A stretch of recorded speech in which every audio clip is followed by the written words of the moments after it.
2014 was a dominant year for the ELN cross-country team. Senior Luis Vargas led the team to its first ever CAA championship and then went on to become an All-American.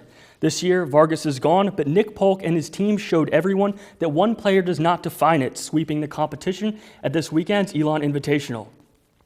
Rain in the forecast didn't put a damper on the Phoenix spirits. The women kicked things off in the 5K run. Senior Elise Beirut finished atop the women's division with a time of 18 minutes 13 seconds.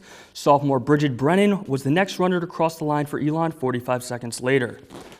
On the men's side, sophomore Sam Gaya finished runner-up in the 8K run with a time of 26 minutes 8 seconds, while rookie Nick Siokowski placed third with a time of 26:10. Next up, the Phoenix heads to Cary, North Carolina to compete in the Adidas Cross Country Challenge on September 18th. But for now, Gaya says they'll enjoy this overall team victory. Following their 4-0 win over Davidson on Saturday, the ELN men's soccer team is off to a historic start. I caught up with head coach Chris Little to see what's working for his team. When he was named ELN head men's soccer coach in April 2014, Chris Little was tasked with replacing Darren Powell, who coached ELN to the most wins in program history, and helping the Phoenix make a successful transition into the Colonial Athletic Association. In his first season at the helm, Little's team was mostly successful, finishing near the top of the CAA table. But the Phoenix struggled near the end, falling in the quarterfinals of the conference tournament after winning the Southern Conference tournament the last 3 years straight. We went through a period where at times the SOCON was a little top heavy, where we were kind of dominating things, and this isn't the case in this league.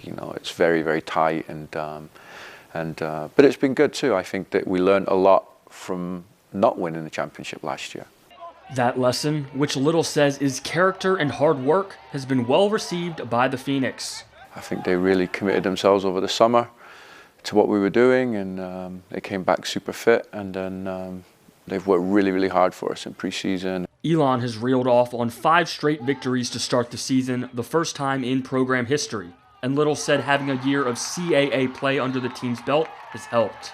The other players in the roster and the large senior class we have this year have done a really good job in stepping up and assuming their own roles and identities within the team. Among those stepping up are young players. Keeper Matthew Yeager is a redshirt freshman, and true freshman Jaden Fortune scored 2 goals against Davidson Friday night. I think we've got a really good blend. We've got some kind of older experience, and then we've got this like youthful enthusiasm and people kind of really pushing hard to try and earn an opportunity, so it's a good balance within our squad and our roster. But even with young players in key roles, Little says the team's goals are as high as ever.